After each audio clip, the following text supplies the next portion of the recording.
Hello everyone, if you want to split a large PDF into smaller files using Adobe Acrobat, here is how you can do it in simple step. First, open the Adobe Acrobat from your computer and you have two options. You can just either move the cursor toward the create option given within the left corner and tap on create a PDF or open the file. But if you want to open the already opened file, you can just scroll down to the recent section and make sure to tap on the PDF that you want.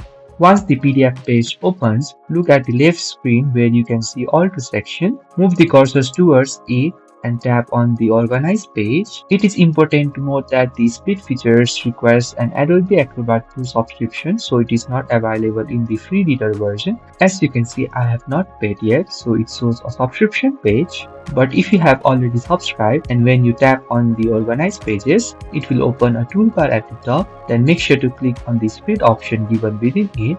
Now you will see different ways to split your PDF. You can just split it by number of pages or with file size as well as top level bookmarks. Once you choose the option that works best for you, make sure to click on the output option to choose where the new files will be saved and how they will be named, and finally click split. Then the Adobe Acrobat will now create separate PDF files based on the selected settings, and that's it. That's how you can split a PDF file in Adobe Acrobat. So if you find this video helpful, please do not forget to like and subscribe to the channel. Thank you for watching and I will see you in the next video.